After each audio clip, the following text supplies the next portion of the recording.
Capítulo 19. A fé transporta montanhas. Item poder da fé. Item a fé religiosa. Condição da fé inabalável. Item parábola da figueira que secou. Item instruções dos espíritos. A fé, mãe da esperança e da caridade. A fé humana e a divina poder da fé.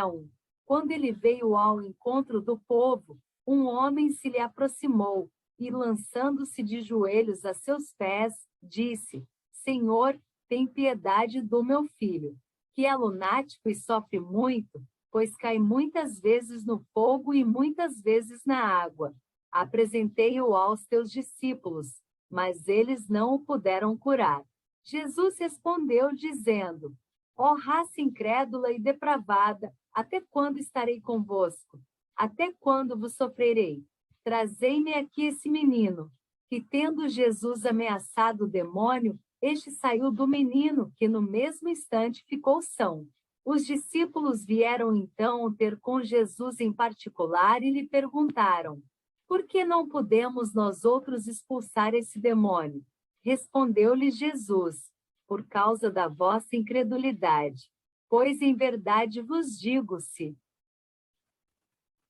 tivesseis a fé do tamanho de um grão de mostarda, diríeis a esta montanha: transporta-te daí para ali, e ela se transportaria, e nada vos seria impossível. Mateus 17h14 a 20. 2. No sentido próprio, é certo que a confiança nas suas próprias forças torna o homem capaz de executar coisas materiais, que não consegue fazer quem duvida de si. Aqui, porém, unicamente no sentido moral se devem entender essas palavras. As montanhas que a fé desloca são as dificuldades, as resistências, a má vontade, em suma, com que se depara da parte dos homens, ainda quando se trate das melhores coisas. Os preconceitos da rotina, interesse material, o egoísmo, a cegueira do fanatismo e as paixões orgulhosas são outras tantas montanhas que barram o caminho a quem trabalha pelo progresso da humanidade. A fé robusta dá a perseverança, a energia e os recursos que fazem se vençam os obstáculos, assim nas pequenas coisas que nas grandes.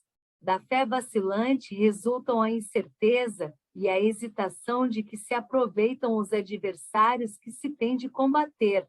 Essa fé não procura os meios de vencer, porque não acredita que possa vencer. 3. Noutra acepção, entende-se como fé a confiança que se tem na realização de uma coisa, a certeza de atingir determinado fim. Ela dá uma espécie de lucidez que permite se veja, em pensamento, a meta que se quer alcançar e os meios de chegar lá, de sorte que aquele que a possui caminha, por assim dizer, com absoluta segurança. Num como noutro caso, pode ela dar lugar a que se executem grandes coisas. A fé sincera e verdadeira é sempre calma, faculta a paciência que sabe esperar, porque, tendo seu ponto de apoio na inteligência e na compreensão das coisas, tem a certeza de chegar ao objetivo visado. A fé vacilante sente a sua própria fraqueza. Quando a estimula o interesse, torna-se furibunda e julga suprir com a violência a força que lhe falece. A calma na luta é sempre um sinal de força e de confiança. A violência, ao contrário, denota fraqueza e dúvida de si mesmo. 4. Cumpre não confundir a fé com a presunção. A verdadeira fé se conjuga à humildade. Aquele que a possui deposita mais confiança em Deus do que em si próprio, por saber que, simples instrumento da vontade divina, nada pode sem Deus. Por essa razão é que os bons espíritos lhe vêm em auxílio. A presunção é menos fé do que orgulho, e o orgulho é sempre castigado, cedo ou tarde, pela decepção e pelos malogros que lhe são infligidos. 5. O poder da fé se demonstra de modo direto e especial, na ação magnética. Por seu intermédio, o homem atua sobre o fluido, agente universal. Modifica-lhe as qualidades, lhe dá uma impulsão, por assim dizer, irresistível. Daí decorre que aquele que é um grande poder fluídico normal, junto à ardente fé, pode, só pela força da sua vontade dirigida para o bem, operar esses singulares fenômenos de cura e outros, tidos antigamente por prodígios, mas que não passam de efeito de uma lei natural. Tal motivo porque Jesus disse a seus apóstolos: se não o curastes, foi porque não tinhais fé.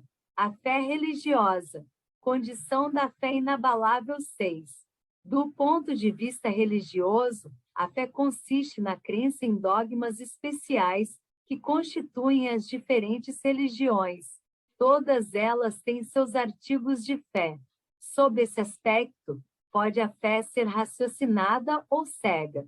Nada examinando, a fé cega aceita, sem verificação, assim o verdadeiro como o falso, e a cada passo se choca com a evidência e a razão. Levada ao excesso, produz o fanatismo. Assentando no erro, cedo ou tarde desmorona. Somente a fé que se baseia na verdade garante o futuro, porque nada tem a temer do progresso das luzes. Dado que o que é verdadeiro na obscuridade também o é a luz meridiana, cada religião pretende ter a posse exclusiva da verdade. Preconizar alguém a fé cega sobre um ponto de crença é confessar-se impotente para demonstrar que está com a razão. 7. Disse vulgarmente que a fé não se prescreve, donde resulta alegar muita gente que não lhe cabe a culpa de não ter fé. Sem dúvida, a fé não se prescreve, nem, o que ainda é mais certo, se impõe. Não, ela se adquire e ninguém há que esteja impedido de possuí-la, mesmo entre os mais refratários. Falamos das verdades espirituais básicas e não de tal ou qual crença particular. Não é a fé que compete procurá-los. A eles é que cumpre ir-lhe ao encontro, e se a buscarem sinceramente, não deixarão de achá-la. Tende, pois, como certo que os que dizem: nada de melhor desejamos do que crer, mas não o podemos, apenas de lábios o dizem, e não do íntimo, porquanto, ao dizerem isso, tapam os ouvidos. As provas, no entanto, chovem-lhes ao derredor, porque fogem de observá-las.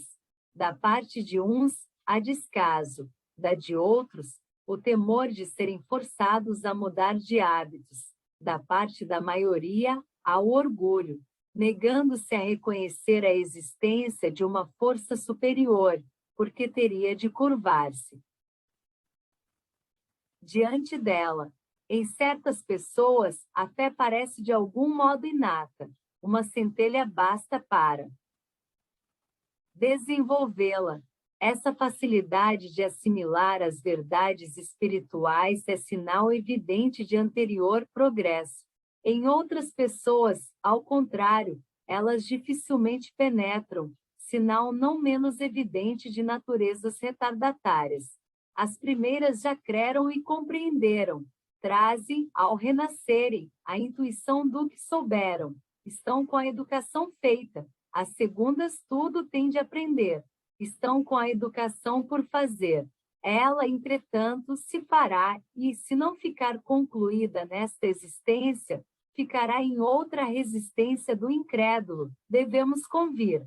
Muitas vezes provém menos dele do que da maneira por que lhe apresentam as coisas. A fé necessita de uma base que é a inteligência perfeita daquilo em que se deve crer. E para crer, não basta ver. É preciso, sobretudo, compreender. A fé cega já não é deste século. 18, tanto assim que precisamente o dogma da fé cega é que produz hoje o maior número dos incrédulos, porque ela pretende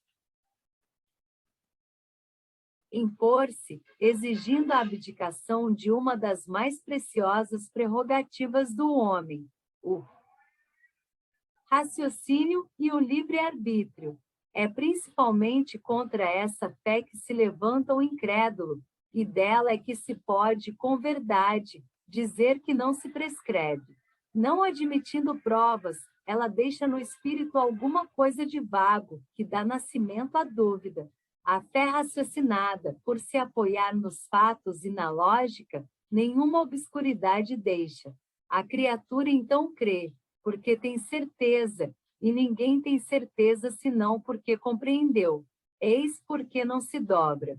Fé inabalável só o é a que pode encarar de frente a razão, em todas as épocas da humanidade. A esse resultado conduz o Espiritismo, pelo que triunfa da incredulidade, sempre que não encontra oposição sistemática e interessada.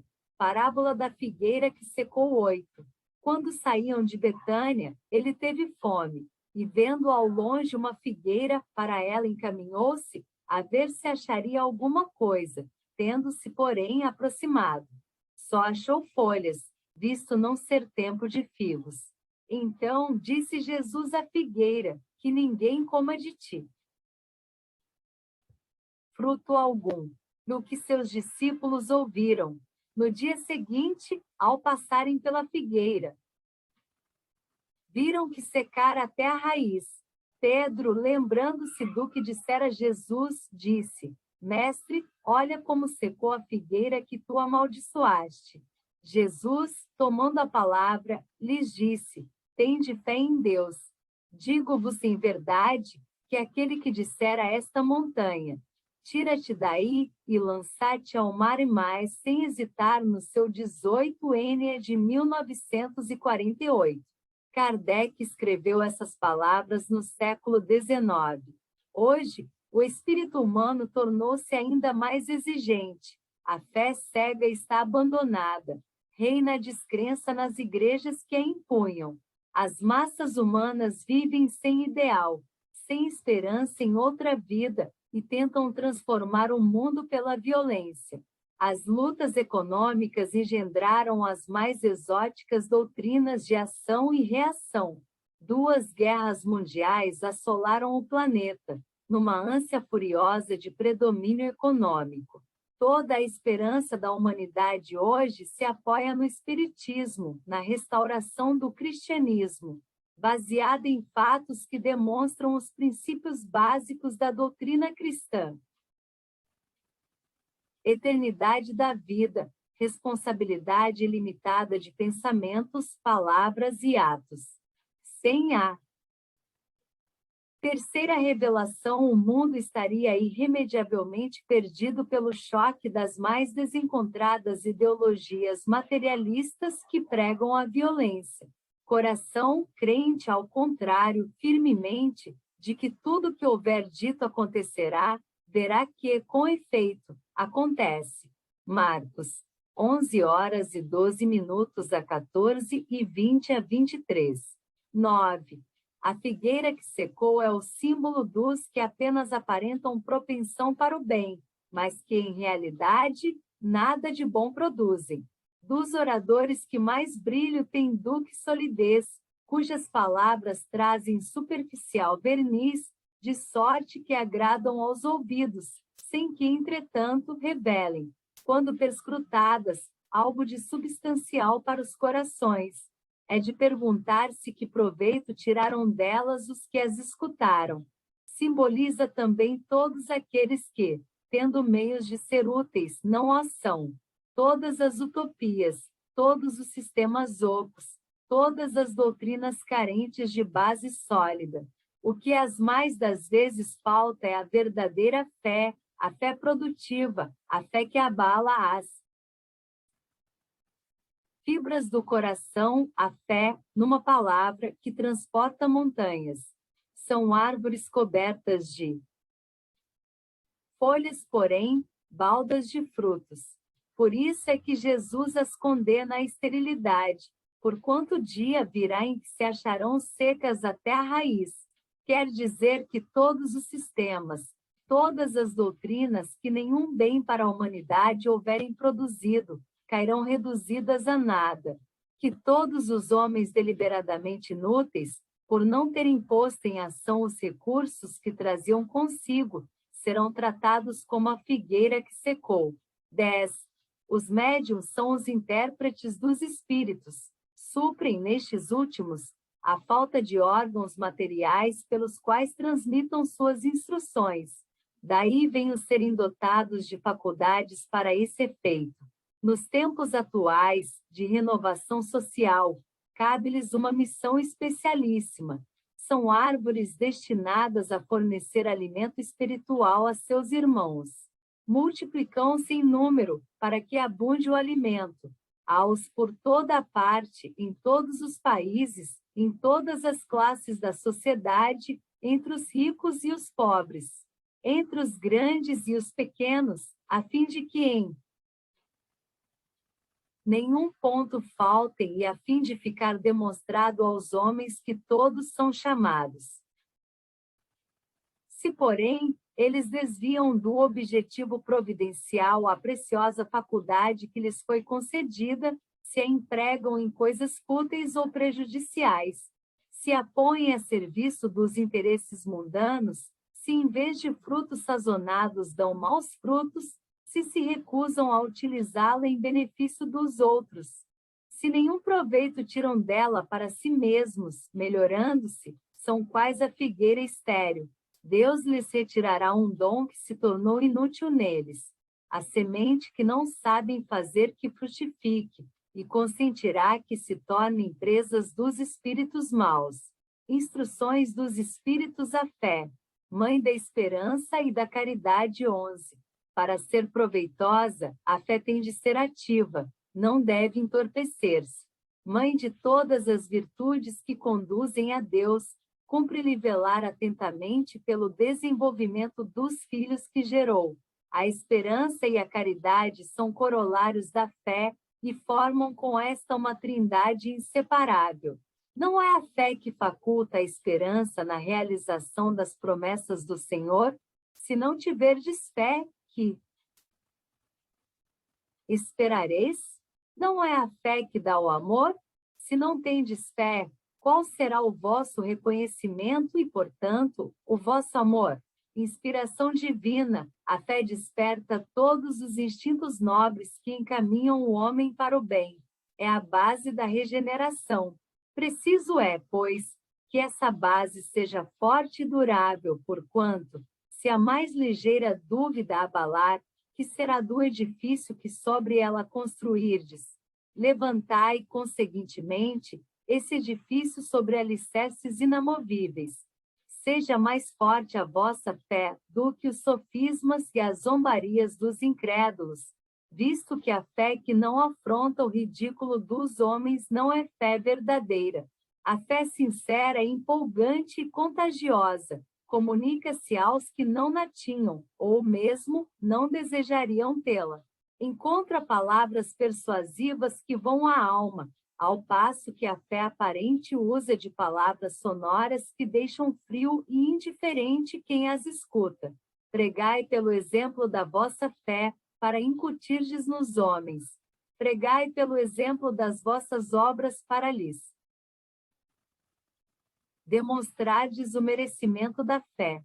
Pregai pela vossa esperança firme, para lhes dardes a ver a confiança que fortifica e põe a criatura em condições de enfrentar todas as vicissitudes da vida.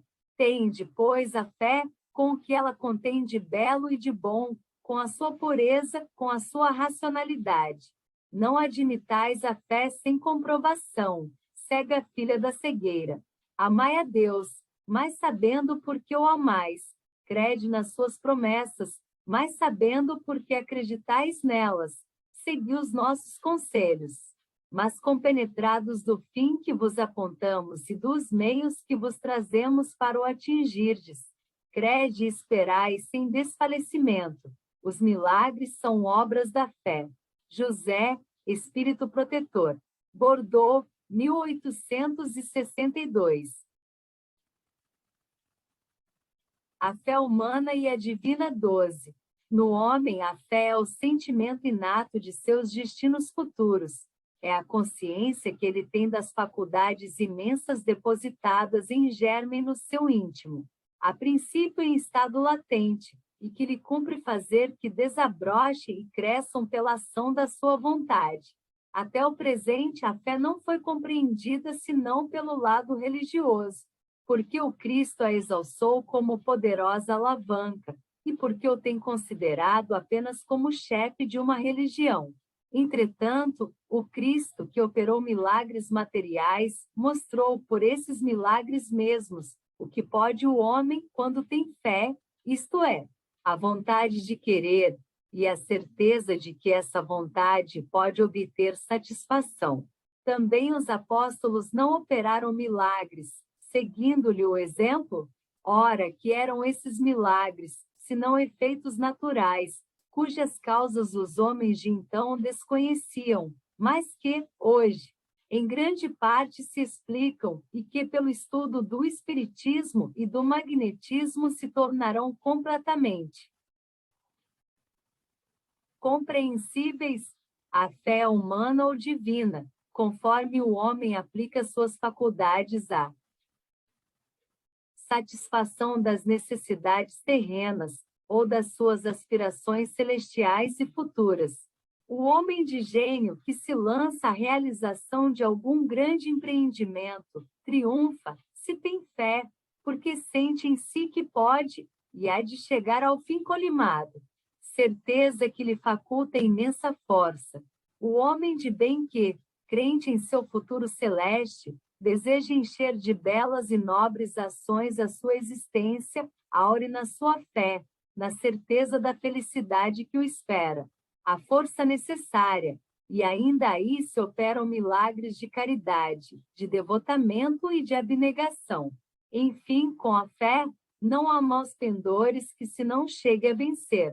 O magnetismo é uma das maiores provas do poder da fé posta em ação. É pela fé que ele cura e produz esses fenômenos singulares, qualificados outrora de milagres. Repito, a fé é humana e divina. Se todos os encarnados se achassem bem persuadidos da força que em si trazem, e se quisessem pôr a vontade a serviço dessa força, seriam capazes de realizar-o. A que até hoje eles chamaram prodígio, se que, no entanto, não passa de um desenvolvimento das faculdades humanas. Um espírito protetor. Paris, 1863.